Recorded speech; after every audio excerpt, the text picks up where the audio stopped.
Sir, artificial इंटेलिजन्सचा वापर मोठमोठ्या कंपन्या आपल्या कामांसाठी वगैरे करत असतात. मग याचा रोजगारावर काही परिणाम होतोय का? त्यावेळेला एका कॉलला त्या काळात 50 रुपये पडायचे. त्यामुळे ते अतिशय असं समजलं जायचं की हे चायनीच्या लोकांचं हे उपकरण आहे. म्हणजे आर्टिफिशियल इंटेलिजन्स असं म्हणूया की एक तत्व आहे, पण त्याचा पाया हा अनालिटिक्सवर आहे. तो असं म्हणतात की 5 वर्षांनी तुम्हाला शेजारी आलेली व्यक्ती माणूस आहे का यंत्रमानव हे कळणार नाही. आणि इमोटिव्ह AI म्हणजे काय की तुम्हाला प्रश्न नाही विचारला तरी तो आपोआप तुमच्याशी संवाद साधतो. आता ज्या व्यक्ती ह्या गोष्टी शिकून आपली कौशल्य अद्ययावत करतील ते टिकतील. आणि अजून एक आपला प्रॉब्लेम आहे की परीक्षा जर मार्च महिन्यात असेल तर लोक मार्चला जागी होतात, आधी काही अभ्यास करत नाही. किंवा मला रेग्युलरली फोन येतात की तुमचा फोन आता बंद होणार आहे, तुमची सेवा बंद होणार आहे. असं काही होणार नसतं. हे जे गुन्हेगार आहेत हे भारताच्या सीमेबाहेरनं ऑपरेट करतात आणि मग ते भारताच्या सीमेबाहेर असल्यामुळे त्यांना पकडणं हे खूप अवघड असतं. अजून एक मी सगळ्यांना सांगतो की तुम्ही तुमच्या आयुष्यात जे काही घडतंय ते सगळं ऑनलाईन टाकू नका. मग चोरांना विचारलं की तुम्हाला कसं कळलं की या घरात कोणी नाही आहे, तर त्यांनी सांगितलं आम्ही. आणि अशी पण मला लोक माहिती आहेत की जे फोटो काढतात, पोस्ट करतात आणि मग त्यांना लाईक नाही मिळाले की त्यांना मग अतिशय काहीतरी वैगुण्य वाटायला लागतं. पण आता तुम्ही AI ला विचारलं माझ्या वडिलांबद्दल तर तो म्हणतो अशी व्यक्ती अस्तित्वातच नव्हती. आता हे का? कारण त्यांचा डिजिटल प्रेझेन्स नव्हता. आणि त्यामुळं असे प्रयत्न त्या काळात पण होत होते की मानवी मेंदूचं काम संगणक करू शकतो का. आता ही तुम्हाला भीती दाखवली की सर्वसामान्य लोक त्याला बळी पडतात. स्वतःचेच फोटो 100 काढायचे. तीच व्यक्ती ना, ती काय तुम्ही रोज बदलता का? मग स्वतःचे 100 फोटो का?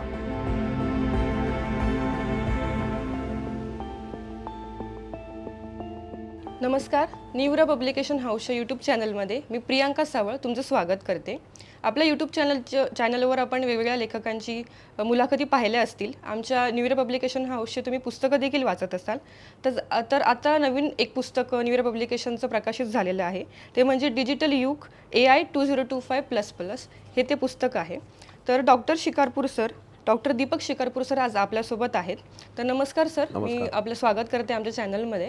सरांबद्दल सांगायचं झालं तर माहिती तंत्रज्ञान क्षेत्रामध्ये अग्रणी या पदावर त्यांचं नाव घेतलं जातं. सरांनी AI व्यवस्थापनामध्ये PhD सुद्धा केलेली आहे. सरांची एकूण 59 पुस्तकं प्रकाशित झालेली आहे. त्यातलंच 59वं पुस्तक म्हणजे डिजिटल युग. तर 59 पुस्तकं लिहिली. नुकतंच सरांचं एक 60वं पुस्तक देखील लवकरच प्रकाशित होणार आहे. तर तंत्रज्ञानातील वेगवेगळ्या विषयावर सरांनी पुस्तकं लिहिलेली आहेत. त्यातलं एक नवीन पुस्तक आज आपण त्यांच्याशी चर्चा करणार आहोत. तसंच त्यांच्या पूर्ण जर्नीविषयी सुद्धा आपण बोलणार आहोत.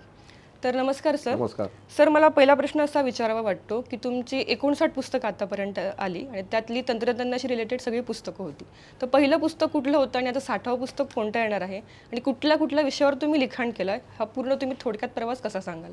ॲक्च्युली मी माझं करिअर टाटा मोटर, म्हणजे त्याचं नाव तेव्हा टेल्को होतं. मी इंजिनियर आहे, त्यामुळं तिथं माझी नोकरी सुरू झाली आणि मी कॉम्प्युटर प्रोग्रॅमर झालो. म्हणजे ते सुद्धा अपघातच होता. मी मेकॅनिकल इंजिनियर, पण मी कंपनीत जॉईन केल्या त्यावेळेला टाटा मोटर्सनी बरोच कॉम्प्युटर अमेरिकेहून आयात केले होते आणि कॉम्प्युटर प्रोग्रॅमर्स त्यांना खूप हवे होते. आणि तिथले जे प्रोग्रॅमर होते ते अमेरिकेला थडकाफडकी निघून गेले. त्यामुळं मुलाखत घेऊन अशी माझी निवड झाली आणि मी कॉम्प्युटर प्रोग्रॅमर झालो. एक दिवस असं झालं की मी रात्री कंपनीत काम करत होतो, काहीतरी प्रोग्रॅममध्ये प्रॉब्लेम होता आणि तिथं एक कॉम्प्युटर ऑपरेटर होता. त्या ऑपरेटरचं काम फक्त टेप लावणं आणि प्रिंटआउट काढणं एवढंच होतं. तर तो 3-4 वाजता आमचं काम झालं. मग तो मला म्हणाला की दीपक, मला फक्त एवढंच माहिती आहे टेप लावणं, पण हे आत संगणक म्हणजे काय असतो हे आम्हाला काही माहिती नाही. मग मी त्याचा क्लास घेतला 2 तासाचा. म्हणजे त्याला कॉम्प्युटर म्हणजे काय, सॉफ्टवेअर म्हणजे काय, असं सगळं समजावून सांगितलं. मग ते बहुधा त्याला आवडलं असावं, कारण 15 दिवसांनी तो अजून 4 लोक घेऊन आला की ह्यांना पण सांगा. आणि मग मी थोड्या प्रकारे प्रशिक्षक झालो. आणि मग टाटा समूहात समाजसेवेचं संस्कृती असल्यामुळं मग माझ्या कार्यशाळा वर्कर्सच्या मुलांसाठी वगैरे अशा होत गेल्या. मग मी पेपरात लिहायला लागलो, माझे लेख यायला लागले हळूहळू. त्याचबरोबर मी प्रशिक्षण पण करत होतो, पण तो काही माझा व्यवसाय नव्हता. मग एका प्रकाशकांनी मला अप्रोच केलं की तुझे लेख चांगले असतात तर आपण त्याचं पुस्तक करू.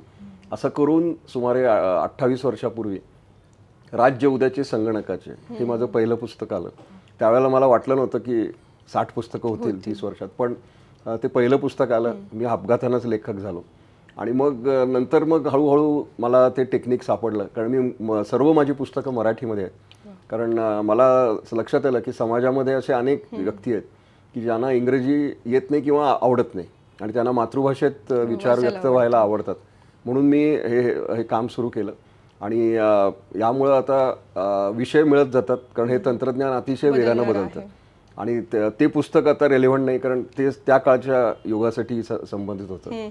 पण आता मी एक काम करतो की पुढं काय घडणार आहे ह्याचा आढावा माझ्या पुस्तकात असतो.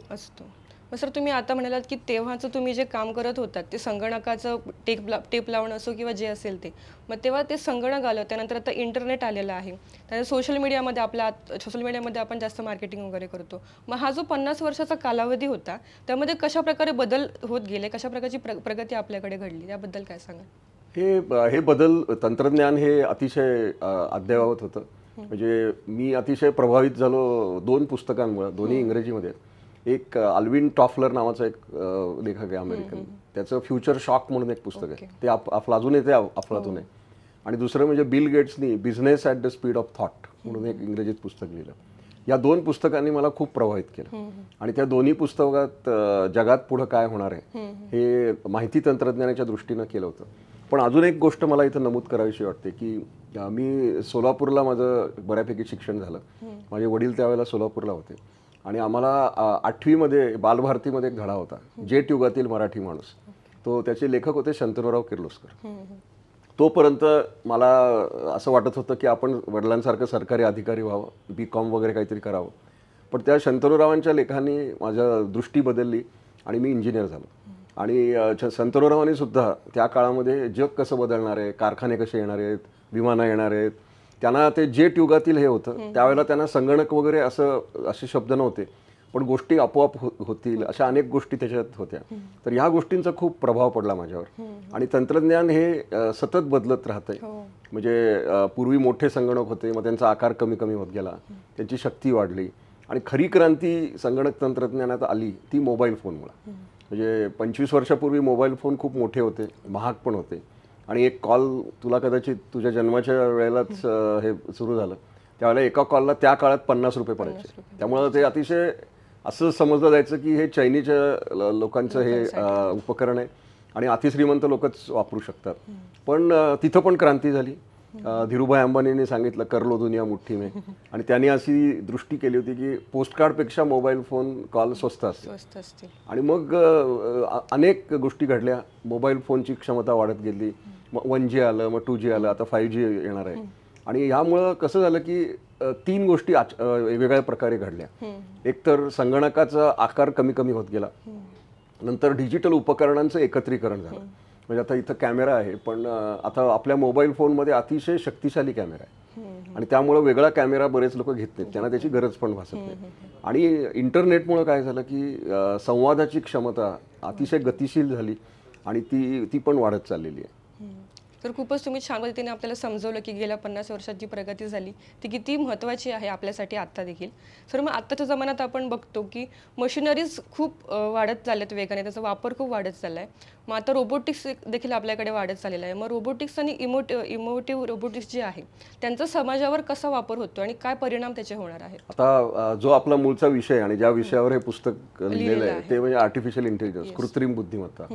तर हे प्रयोग आता मी जेव्हा प्रोग्रॅमिंग सुरू केलं सुमारे 40 वर्षापूर्वी, तेव्हापासून हे सुरू होते. तेव्हा फक्त त्याचं नाव AI नव्हतं, त्यावेळेला HCI म्हणत असत, ह्युमन कॉम्प्युटर इंटरॅक्शन, म्हणजे मानवी संगणक संबंध.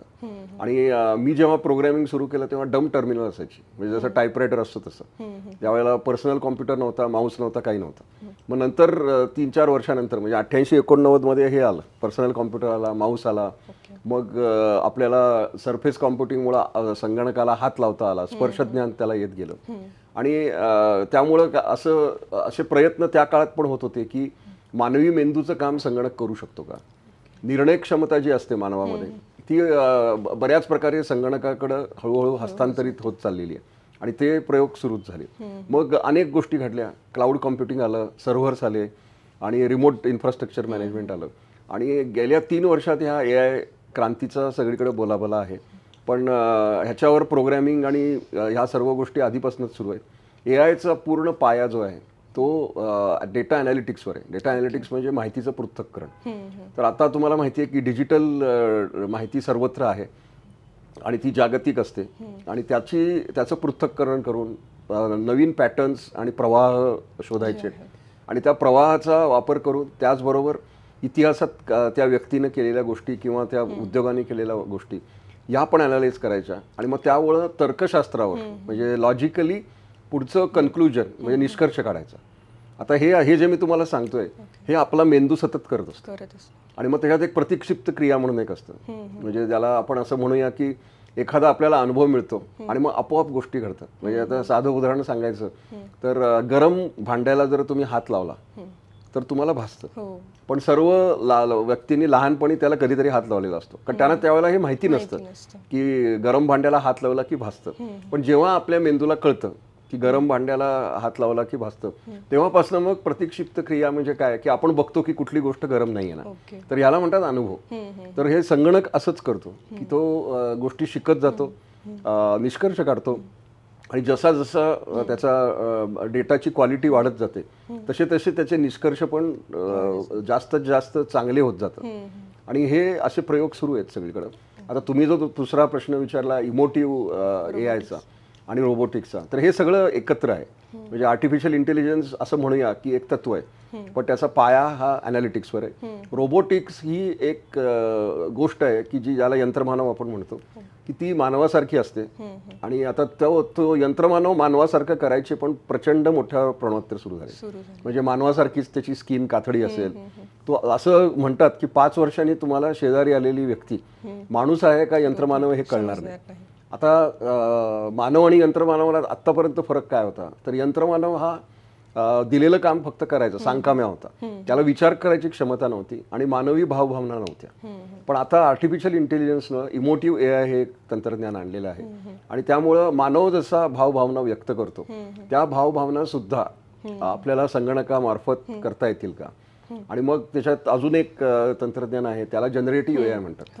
म्हणजे ज्याची टूल्स आहेत ChatGPT-4 किंवा जेमिनी किंवा बिंग बार्ड वगैरे, ही जी चॅटबॉट्स आहेत ही तुमच्याशी मित्रासारखं बोलतात. ते बोलतात, चॅट करतात. तुम्ही म्हणालात तर तुमचा व्हिडिओ पण काढतात, तुम्ही जे म्हणाल ते काम करतात. आणि मग अलेक्सा किंवा सिरी ही जी उपकरणं घरात आहेत ती सुद्धा ह्या गोष्टी करतात. आता तुम्ही जे म्हणालात की रोबोट जर मानवासारखं काम करायला लागला आणि विचार करायला लागला तर हे घडतंय आणि भविष्यात अजून जास्त घडत जाईल. सो तुम्ही आता जसा उल्लेख केला की ChatGPT AI वगैरे आपण वापरतो, मग हे जे ChatGPT बिंग जे वगैरे जे आहेत मग ते नक्की त्याचे अॅनालिटिक्स कसे काम करतात, ते आपल्याला माहिती कशी पुरवतात त्यांची? ते कसं आहे की त्याचा अल्गोरिथम हा पब्लिक नाही, तो त्या कंपनीने केलेला आहे. ते प्रोग्रॅमर्स त्यांच्याकडे असतात. म्हणजे असं क्लेम करतात की गुगलकडे किमान 20,000 लोक आहेत की जे फक्त ह्याच्यावरच काम करतात. म्हणजे त्यांचं जेमिनी नावाचं एक जनरेटिव्ह एआय टूल आहे. तर ते टूल अद्ययावत करण्यासाठी एवढ्या मोठ्या प्रमाणावर काम सुरू झालं. तर त्याचा अल्गोरिथम हा कधीच तुम्हाला कळत नाही. पण तुम्ही इनपुट आणि आउटपुट असे शब्द आहेत. म्हणजे तुम्ही जी माहिती पब्लिक डोमेनमध्ये आहे आणि ती माहिती कुठनं येते तर मेन सोशल मीडियावर. म्हणजे तुम्ही जे फेसबुक किंवा व्हॉट्सॲपवर टाकता, आता इथं मी लोकांना सांगतो की तुम्ही जी माहिती टाकता ती माहिती तुमची नसते, ती पब्लिक डोमेनमध्ये जाते आणि मग इतर लोक तुमच्याबद्दल काय लिहितात हे सगळं पब्लिक डोमेनमध्ये असतं, कुठल्या तरी क्लाउड सर्व्हरवर ते असतं. मग ह्याचा वापर ही एआय टूल्स करतात आणि मग त्याच्यावरनं ते तुम्ही जसा प्रश्न विचाराल तशी त्याची उत्तरं देतात. हे एआय टूल्सला आपण एखादा प्रश्न विचारला तर आता जर मी या क्षणी त्याला प्रश्न विचारला आणि येणाऱ्या 5 वर्षांनी त्याचं जे उत्तर असेल त्यात काही फरक असू शकतो? नक्की. 5 वर्ष कशाला, मी आता हे जेमिनी नावाचं टूल आहे ते गेले 1.5 वर्ष वापरतो. जो प्रश्न मी त्याला 1.5 वर्षापूर्वी विचारला होता आणि आता विचारला तर त्याचं उत्तर हे सुधारत चाललेलं आहे. म्हणजे ही म्हणलं सतत अपडेट होतं. म्हणजे हे चांगलं का वाईट हा तुम्ही ठरवायचा प्रश्न आहे, पण त्याचा नक्की दर्जा वाढत चाललेला आहे. आणि इमोटिव्ह एआय म्हणजे काय की तुम्हाला प्रश्न नाही विचारला तरी तो आपोआप तुमच्याशी संवाद साधतो. आता तुम्ही विचार करा की तुम्ही घरात समजा असा एक चॅटबॉट केलेला आहे. आता तुम्ही घरात आला, तुम्ही त्याच्या समोर आलात की त्याला कळतं की तुम्हीच आलात कारण आपली बायोमेट्रिक डेटा त्याला कळतो. मग तो तुम्हाला गुड मॉर्निंग करतो. जसा घरातला मित्र तुम्हाला किंवा घरातली एक व्यक्ती जसं वागेल तसं तो वागतो. मग तुम्ही एखादी गोष्ट विसरलात तर तो तुम्हाला आठवण करून देतो. तुम्ही जर 10 मिनिटं गप्प बसलात तर तो विचारतो की आज काय रागावलात का. ह्याला म्हणतात इमोटिव्ह आहे. आणि हे जे सुरू आहे त्यामुळं विशेषतः प्रगत देशात अमेरिकेत जिथं व्यक्ती कमी आहेत, भारतात अशी परिस्थिती नाही कारण आपल्याकडे व्यक्ती भरपूर आहेत, पण जिथं व्यक्ती नाहीत तिथं आपल्या सवंगड्याची जागा आता एआयने घेतलेली आहे. सर, आर्टिफिशियल इंटेलिजन्सचा वापर मोठमोठ्या कंपन्या आपल्या कामांसाठी वगैरे करत असतात, मग याचा रोजगारावर काही परिणाम होतोय का? हे बघा, आता कसं आहे की तुझा जन्म नव्हता जेव्हा तू मागच्या जन्मात होतीस तेव्हा एक नया दौर नावाचा पिक्चर आला होता, बी.आर. चोप्राने तो काढला होता, साधारण एक 70च्या दशकात आला होता. तर नया दौरमध्ये असं दाखवलं होतं की एक टांगेवाला आणि एक उद्योग ज्याच्याकडे यंत्र असतात त्यांच्यातला संघर्ष दाखवला होता. त्यामुळे यंत्र आणि मानव यांच्यातला संघर्ष खूप जुना आहे. मी 70च्या काळात आम्ही पुण्याला यायचो तेव्हा स्टेशनवर उतरलं की टांग्यातनं जायचो, मग ते टांगे गेले आणि रिक्षा आल्या. मग आता आपण हा प्रश्न विचारतो का की टांगेवाल्यांचं काय झालं? जे टांगेवाले रिक्षा शिकले ते तगले, पण जे घोड्यावरच अवलंबून होते त्यांचा रोजगार गेला. तर हे जगाच्या अंतापर्यंत चालणार आहे. तंत्रज्ञान आधुनिक होणार, यंत्र बदलणार. आता ज्या व्यक्ती ह्या गोष्टी शिकून आपली कौशल्य अद्ययावत करतील ते टिकतील, आणि जे इतिहास जमा कौशल्यावर अवलंबून राहतील त्यांचे रोजगार जातील. आता एआय मुळे काय होतंय की खूप रोजगार गेलेले आहेत आणि जाणार पण आहेत, पण नवीन रोजगार पण तयार होतात. आता एआय मध्ये एक प्रॉम्प्ट इंजिनिअरिंग म्हणून एक तंत्रज्ञान, या प्रॉम्प्ट इंजिनिअरिंग मध्ये असं असतं की जनरेटिव्ह एआय टूलशी आपण कसा संवाद साधायचा. एक संवाद जो असतो ज्याला आपण चॅट म्हणतो त्याला प्रॉम्प्ट म्हणतात. आता जर तुम्ही तर्कशुद्ध लॉजिकली त्याच्याशी संवाद साधला तर तुम्हाला दर्जात्मक चांगलं उत्तर मिळतं. तर हे संवाद साधायचं शास्त्र जे आहे त्याला प्रॉम्प्ट इंजिनिअरिंग म्हणतात. आणि मी सर्व प्रेक्षकांना आणि वाचकांना विनंती करतो, आवाहन करतो की प्रत्येक व्यक्तीने हे प्रॉम्प्ट इंजिनिअरिंग शिकलं पाहिजे. तुम्ही कुठल्या ब्रँचमध्ये आहात, तुम्ही काय आहात, तुमचं वय किती याला अर्थ नाही. प्रॉम्प्ट इंजिनिअरिंग शिका आणि ताबडतोब कुठलं तरी जनरेटिव्ह एआय टूल, म्हणजे मी काय असा कुठल्या टूलचा प्रवक्ता नाही, मी स्वतः जेमिनी वापरतो कारण गुगलचं टूल असल्यामुळे त्याचा दर्जा चॅट GPT-4 पेक्षा चांगला आहे. आणि ह्याच्यात साधा अजून एक व्यावहारिक विचार आहे की चॅट GPT-4ला तुम्हाला पैसे द्यायला लागतात आणि जेमिनी आत्तापर्यंत तरी फुकट आहे. त्यामुळं मोफत तुम्हाला टूल ते मोबाईलवर डाउनलोड होतं, लॅपटॉपवर तुम्ही वेब पण द्वारे करू शकता. तर हे करा आणि मग प्रॉम्प्ट कसं करायचं हे पण शिक्षण घ्या, म्हणजे तुमचं कौशल्य वाढेल आणि या कौशल्याच्या जोरावर तुम्हाला नक्की नोकऱ्या मिळतील. कारण उद्योगधंद्यांना असे स्मार्ट लोक पाहिजेत की ज्यांना एआय कडनं काम करून घेता येईल. मग सर, आता तुम्ही जसं म्हणालात की रोजगारावर परिणाम होतोच आहे, त्यासाठी आपण अपडेट होणं गरजेचं आहे. मग मुख्यतः भारतामध्ये एआयच्या दृष्टिकोनाने एआयशी आपण रिलेटेड कुठल्या कुठल्या संधी आपल्या तरुण पिढीला आहेत? संधी सर्व क्षेत्रात आहेत, कारण एआय हे सर्वव्यापी आहे, म्हणजे परमेश्वरासारखं आहे. अशी कुठलीही जागा नाही की जिथे एआय वापरलं जाणार. त्यामुळं प्रत्येक क्षेत्रामध्ये हे वापरलं जाईल आणि ज्या ज्या व्यक्तींना त्याच्याशी तंत्रज्ञानाशी मैत्री करता येईल त्या सर्व लोकांना संधी आहेत. सरकारमध्ये आहेत संधी, उद्योगात आहेत, बँकांमध्ये. तुम्ही असं कुठलंही क्षेत्र नाही की जिथे संधी नाहीत. फक्त गरज काय आहे तर आपली कौशल्य आजमावायची. आणि अजून एक असं आहे की प्रत्येकाला असं वाटतं की आपण कुठला तरी 2 वर्षाचा कोर्स करावा. असे काही कोर्स बीस काय करायची गरज नाही. तुम्ही डिजिटल कोर्सेस करू शकता. आजकाल ऑनलाईन शिक्षण खूप आहे उपलब्ध आणि ते फार खर्चिक पण नाही आहे. ती प्रमाणपत्र घ्या आणि सगळ्यात महत्त्वाची गोष्ट जी आहे, जी सध्या आपल्या पारंपरिक शिक्षण पद्धतीत फारशी नाही आहे, ती म्हणजे वर्क एक्सपिरियन्स, कार्यानुभव. आणि जर तुम्ही या सर्व गोष्टीत जर कार्यानुभव घेतला आणि जर आपली नवीन सतत कौशल्य अद्ययावत ठेवली तर तुम्हाला रोजगार नक्की मिळेल. समस्या कुठे आहे की विद्यार्थी हे परीक्षार्थी असतात, ते फक्त परीक्षेसाठी अभ्यास करतात, पदवी त्यांना मिळते. आणि अजून एक आपला प्रॉब्लेम आहे की परीक्षा जर मार्च महिन्यात असेल तर लोक मार्चला जागी होतात, आधी काही अभ्यास करत नाही आणि सुट्टीमध्ये टाइमपास करतात. तर मी युवा पिढीला सांगतो की त्याच्यामध्ये एक इंग्रजीमध्ये एक म्हण आहे, pains now gains later, timepass now pains later. तर तुम्ही जर आत्ता कष्ट केलेत आणि त्या दृष्टीनं मी आवाहन करतो की दिवसाचे 4 असतात 24, जर तुम्ही रोज 16 तास काम करायचं ठरवलं आणि त्या दृष्टीनं सध्या चर्चा सुरू आहे, ते L&Tचे सुब्रमण्यम म्हणतात की तुम्ही रविवारी पण काम करा आणि नारायण मूर्ती म्हणतात की तुम्ही 70 तास आठवड्याला काम करा. तर माझं म्हणणं काय आहे की विद्यार्थ्यांनी ह्या सवयी, किती तास काम करायचं ह्या वादात मी पडत नाही, पण साधा हिशोब आहे. आणि तुम्ही त्यासाठी दंगल सिनेमा पण बघा. जर तुम्हाला अत्युच्च पदावर जायचं असेल तर कठोर मेहनतीला पर्याय नाही. आणि मग तसं जर असेल तर तुम्ही वेळ कशाला वाया घालवता. तुम्ही ज्या गोष्टीची तुम्हाला आवड आहे. अजून एक मला तुम्हाला सांगायचं आहे की कुठल्या गोष्टीत करिअर करायचं, आता आपल्या कुणीतरी म्हणतं AI करा, असं नका करू. तुम्हाला जे आवडतं त्या गोष्टीत करिअर करा, तिथं AI वापरा. आणि प्रत्येक व्यक्ती वेगळी असते आणि माझा दावा आहे की प्रत्येक व्यक्तीमध्ये काहीतरी गुण असतात. फक्त आपण काय करतो, कॉपी कॅट होतो आणि मग कॉपी कॅट करून आपली स्वतःची गुणवत्ता आपण मारतो. असं नका करू. तुम्हाला जर लिहायला आवडत असेल तर तुम्ही कंटेंट क्रिएशनमध्ये हे करू शकता. तुम्ही कलाकार असाल तर डिजिटल मार्केटिंग करा, डिजिटल आर्ट आहे. जर तुम्हाला डेस्क जॉब आवडत असेल तर तुम्ही प्रोग्रॅमिंग शिका. तर अशा अनेक प्रकारच्या संधी उपलब्ध आहेत. स्वतःला ओळखा, त्याच्यात कौशल्य अद्ययावत करा आणि कार्यानुभव करा. तर इथं मी जर्मन मॉडेल तुम्हाला सांगतो. जर्मनीमध्ये व्होकेशनल एज्युकेशन हेच एज्युकेशन आहे. तिथं म्हणजे असं तात्या पंतोजी आणि पाठ करायचं वगैरे असलं मॉडेलच नाही. आणि प्रत्येक व्यक्तीला ठरवायचं असतं की आपण कुठं काम करणार. आणि मग सुट्टी म्हणजे काय, इंटर्नशिप. म्हणजे माझी अशी युवा पिढीला विनंती आहे की तुम्ही सुट्टीची वाट बघा आधाशासारखी आणि मग सुट्टी मिळाली की उद्योगात काम करा. कुठं नाही मिळालं तर किराणा मालाच्या दुकानात जा आणि त्या माणसाला सांगा की मला 2 महिने मदतनीस म्हणून ठेव, पगार नको दिवस. आणि माझा असा दावा आहे की भारताच्या किराणा मालाच्या दुकानात MBA इन्स्टिट्यूटमध्ये जे शिकवता येणार नाही तेवढं तुम्हाला प्रात्यक्षिक ज्ञान मिळेल, प्रॅक्टिकल नॉलेज. आणि हे शिका आणि मग त्याला फक्त म्हणा की मला एक सर्टिफिकेट दे. आणि अशी सर्टिफिकेशन जोडा ज्याला वर्क इंटर्नशिप तुम्हाला मिळेल. आता जी व्यक्ती पदवी घेऊन बाहेर पडेल त्या व्यक्तीकडे जर कौशल्य असतील आणि किमान एक 8-10 इंटर्नशिप्स असतील तर ती व्यक्ती नक्की रोजगारक्षम आहे आणि तिला नोकरी मिळणारच. तर हा एक माझा फॉर्म्युला आहे ++चा.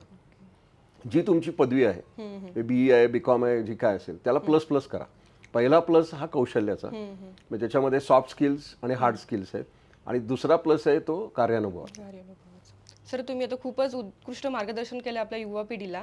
तर आता आपण सर पुस्तकाविषयी मी एक विचारू इच्छिते की आत्ता 2025 मध्ये जे आपलं AI आहे, आपली कृत्रिम बुद्धिमत्ता आहे, ते आत्ताचा बुद्धिमत्तेचा स्तर आणि येणाऱ्या 10 ते 15 वर्षांमध्ये 2035 मध्ये ही AI कुठल्या स्तरावर असणार आहे?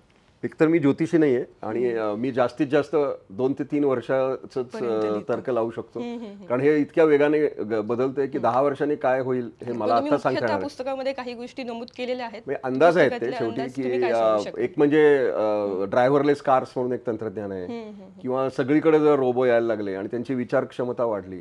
अजून एक गोष्ट घडतीये ती म्हणजे एम्बेडेड कॉम्प्युटिंग. एम्बेडेड कॉम्प्युटिंग म्हणजे काय, तर चिप्स या कुठल्या तरी वस्तूमध्ये अंतर्भूत होतं. म्हणजे सर्व उपकरणं. आणि अजून एक तंत्रज्ञान वेगानं वाढतंय ती म्हणजे IoT, इंटरनेट ऑफ थिंग्स. म्हणजे कुठलीही वस्तू ही स्मार्ट असेल. म्हणजे साधी गोष्ट आहे की जर तुम्ही घराचा दरवाजाची मूठ असते ज्याला डोअर नॉब म्हणतात, तो जर स्मार्ट झाला तर तो तुमच्या ठस्यावरनं ओळखतो की तुम्ही आहात की नाही. दुसरा कुठला तरी व्यक्ती नाही की जो व्हॅलिड नाहीये, त्यांनी तो दार उघडायचा प्रयत्न केला तर लगेच गजर वाजेल. आता हे जे तंत्रज्ञान आहे त्याला स्मार्ट डोअर नॉब म्हणतात आणि हे IoT बेस्ड आहे. तर अशा गोष्टी घरात येत जातील.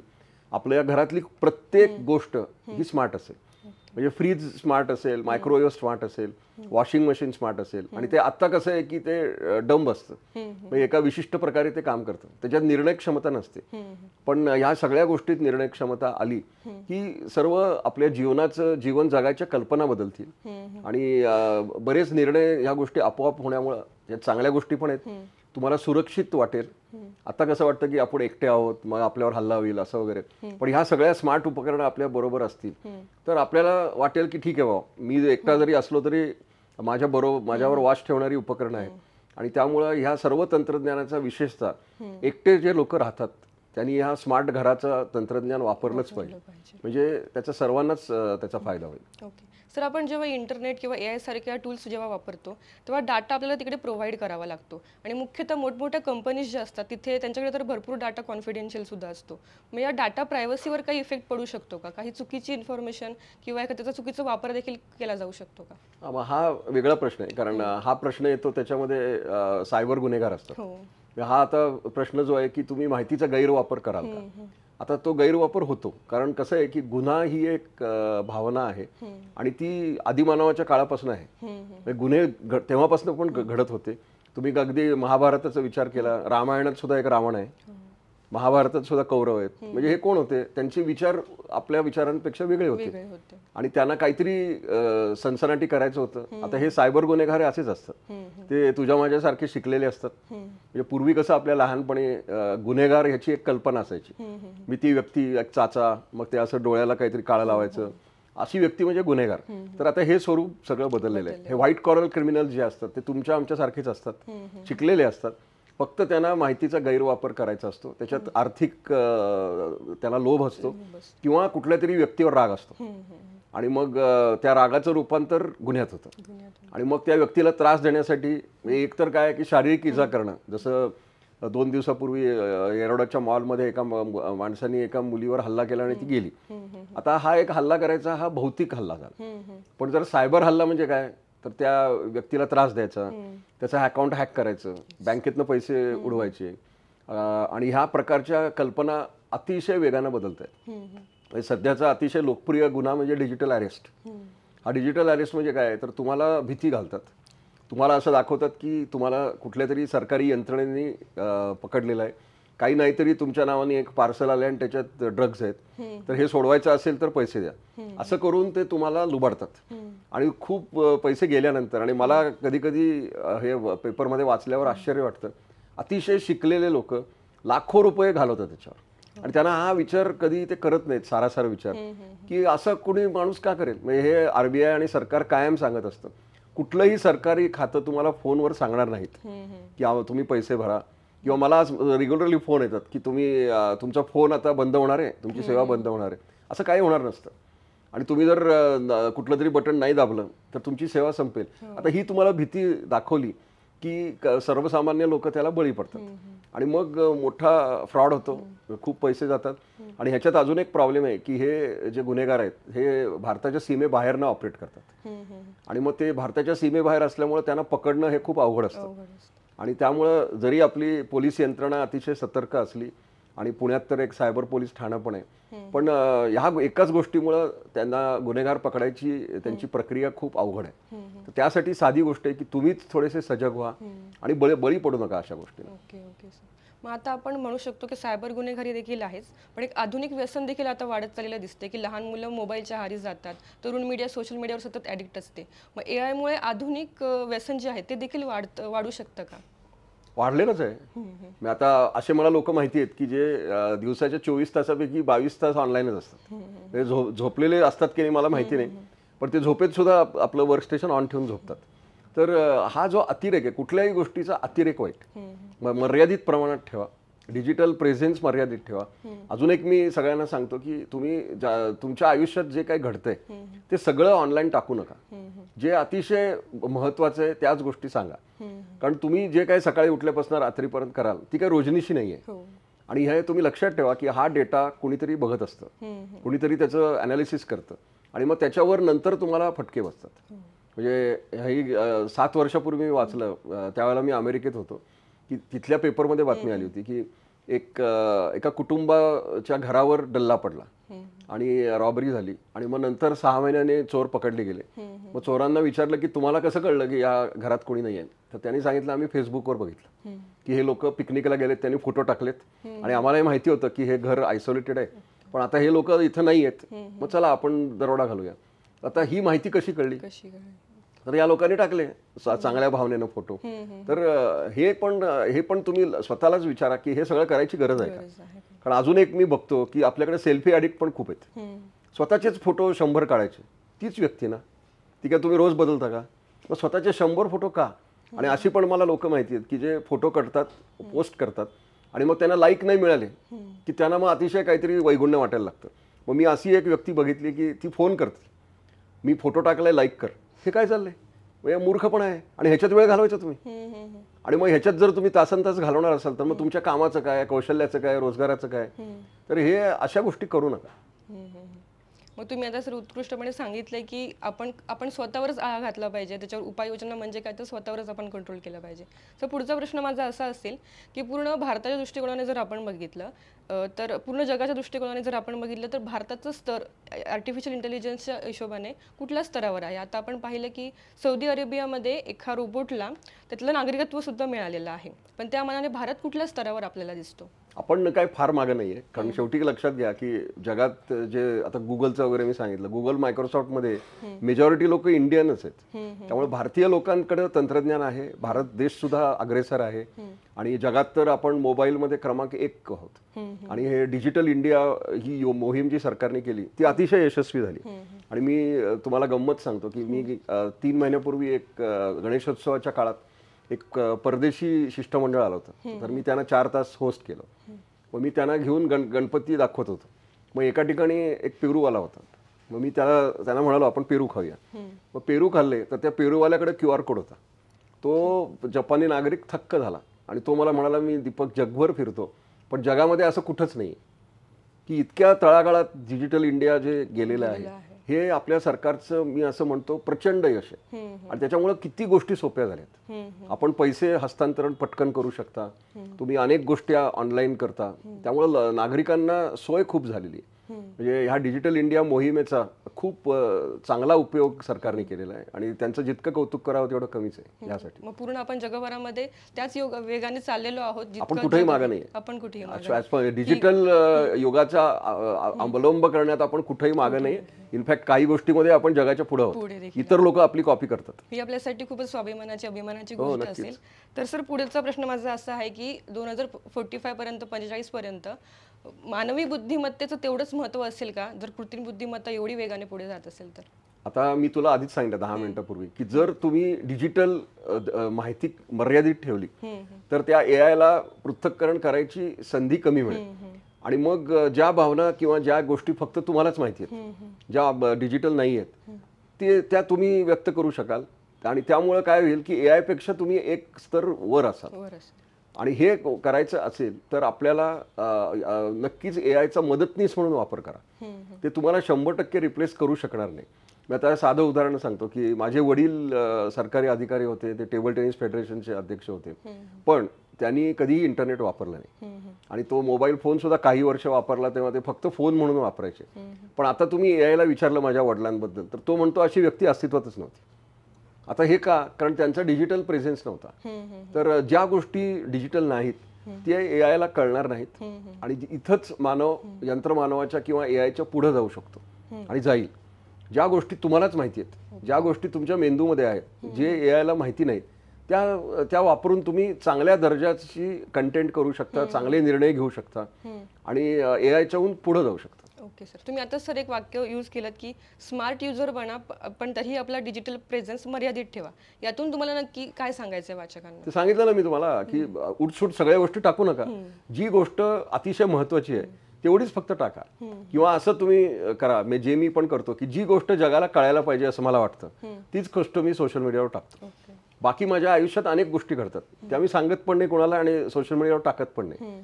आणि मग त्यामुळं माझी डिजिटल प्रतिमा जी आहे ती मला हवी तशीच ती केलेली आहे. पण मी व्यक्ती वेगळा आहे. म्हणजे माझ्याबद्दल जर तुम्ही डिजिटल निष्कर्ष काढला तर एक व्यक्ती म्हणून AI तुम्हाला सांगेल, पण मी व्यक्ती म्हणून त्याच्यापेक्षा खूप वेगळा आहे आणि ते मला माहिती आहे. आणि माझे जे खरे मित्र किंवा कुटुंबीय त्यांना मी माहिती आहे. आणि हे प्रत्येक व्यक्तीनं करावं असं मला वाटतं. सर, आता डिजिटल युग AI 2025 या पुस्तकामध्ये नेमकं तुम्ही काय सांगायचा प्रयत्न केलाय? आपल्या वाचकांना एका वाक्यात सांगायचं झालं तर तुम्ही काय सांगू? आतापर्यंत जे मी बोललो ना त्यातल्या बऱ्याचशा गोष्टी या पुस्तकात विस्तृत सांगितल्या गेलेल्या आहेत. आणि ह्याच्यात अनेक प्रवाह आहेत की जे पुढं आपल्या जीवनावर आणि आपल्या व्यवसायावर परिणाम करतील. आणि त्या दृष्टीनं हे पुस्तक नक्की सर्वांनी वाचावं असं मला वाटतं. सर, या पुस्तकाच्या या विषयानंतर पुढील भविष्यामध्ये तुम्हाला कुठल्या विषयावर लिहायला आवडेल? आता माझं 60वं पुस्तक येते ते पर्यावरण रक्षणाच्या स्मार्ट कल्पना या विषयावर आहे. आणि सस्टेनेबिलिटी किंवा एन्व्हायरमेंट हा एक मोठा विषय आहे. तिथं आधुनिक तंत्रज्ञान कसं वापर करू शकतो. म्हणजे साध्या साध्या गोष्टी आहेत की IoT वापरून तुम्ही पाण्याचा अपव्यय टाळू शकता. किंवा आता शेतकऱ्यांच्या बाबतीत की असं मी वाचलं होतं की अनेक सर्पदंशामुळे मृत्यू होतात. का होतात? तर रात्री तुम्हाला विहिरीपाशी जाऊन मोटर चालू करायची असते. आता ते तिथं अनेक वेळा वीज रात्रीच येते, मग पाणी नसतं. मग अशा वेळेला पहाटे 3 वाजता जाऊन ती मोटर चालू करणं या एका गोष्टीसाठी अनेक लोकांचे जीव गेले. आता इथं जर तुम्ही IoT वापरलं की आपोआप प्रोग्राम केला अलार्म लावून की 3 वाजता मोटरचा आपोआप चालू होईल आणि 2:15ला बंद होईल, तर तुम्हाला हे करायची गरज नाही. आता या अशासारख्या अनेक कल्पना आहेत त्या पुस्तकात, त्या तुम्ही वाचू शकता. Okay sir. सर तुम्ही आताच पर्यावरणाचा एक विषय म्हणालात, तर पुढे जाऊन डिजिटल युग म्हणजे आर्टिफिशियल इंटेलिजन्स आपल्याला पर्यावरणातील जसे पॅन्डेमिक आहेत, कोरोना पॅन्डेमिक आपण म्हणू शकतो किंवा ग्लोबल वॉर्मिंग म्हणू शकतो, यासारख्या ज्या मोठ्या समस्या आहेत त्या ते निराकरण करण्यासाठी देखील आपल्याला हेल्प करतील का? करतातच आहेत ना. आणि आता कोरोनाचा तुम्ही विचार केला तर जे व्हॅक्सिन किंवा ते प्रतिजैविक वगैरे आलं, या गोष्टीचा शोध लावण्यासाठी आधुनिक तंत्रज्ञानाने खूप मोठी कामगिरी केली. मग पूर्वी या गोष्टी विकसित व्हायला वर्षानुवर्ष लागायची, तर ती व्हॅक्सिन आपण 2 वर्षात केली आणि त्यात भारताचं योगदान खूप मोठं आहे. खूप मोठं आहे. सर खूप खूप धन्यवाद. तुम्ही आम्हाला आज या पुस्तकाच्या माध्यमातून खूप चांगली माहिती दिलीत, जी अर्ध्या लोकांना माहीत पण नसेल, आपल्या वाचकांना माहीत नसेल. युवा पिढीला देखील याची खूप माहिती झालेली असेल. सर खूप खूप आभार आपले की तुम्ही वेळात वेळ काढून इथे आलात. आणि मी वाचकांना आपले आवाहन करू इच्छिते की डिजिटल युग AI 2025++ हे पुस्तक जर तुम्हाला वाचायचं असेल तर ते आपल्या निविरा पब्लिकेशन हाऊसच्या वेबसाईटवर अवेलेबल आहेत. ॲमेझॉन फ्लिपकार्टवर देखील अवेलेबल आहेत. सोबतच डिस्क्रिप्शनमध्ये पण एक नंबर दिला आहे, तिथून देखील तुम्ही पुस्तक घरपोच ऑर्डर करू शकता. तर सर मी तुम्हाला शेवटचा एक प्रश्न असा विचारू इच्छिते की ह्या मुलाखतीबद्दल किंवा निविरासोबतचं जे तुमचं पुस्तक प्रकाशनाचं जे झालं त्याबद्दल तुम्ही काय सांगाल, ते तुम्हाला कसं वाटलं? मला एका माझ्या मित्रांनी न्यू एरा प्रकाशन संस्थेबद्दल सांगितलं आणि न्यू एरा प्रकाशन संस्थेत मला एक गोष्ट नमूद करावीशी वाटते की तिथं मला खूप तरुण लोक भेटली. म्हणजे इतर प्रकाशन संस्थांशी मी काम करतो तिथं सगळे सिनियर सिटीजन म्हणजे माझ्या वयाचे लोक आहेत किंवा माझ्या वयापेक्षा जास्त, पण न्यू इरामध्ये मला तरुण पिढी भेटली आणि त्यांची तरुण पिढी असल्यामुळे विचार करायची पद्धत पण वेगळी आहे. आणि तर न्यू इराच्या आगामी वाटचालीसाठी शुभेच्छा. ओके. खूप खूप आभार सर तुमच्या पुढच्या पुस्तकांसाठी, आणि या पुस्तकांसाठी मी तुम्हाला खूप खूप शुभेच्छा देते. आपण वेळात वेळ काढून इथे आलात त्याबद्दल आपले खरंच खूप खूप आभार. धन्यवाद. Thank you sir. तर मी वाचकांना सांगू इच्छिते की आपले चॅनलवरचे जे मुलाखती होतात त्या तुम्ही नक्की ऐकत जा. पुस्तकं वाचत असाल तर पुस्तकांचे आम्हाला रिव्ह्यूज देखील नक्की कळवा आणि आमचं यूट्यूब चॅनल नक्की सबस्क्राईब करा. थँक्यू.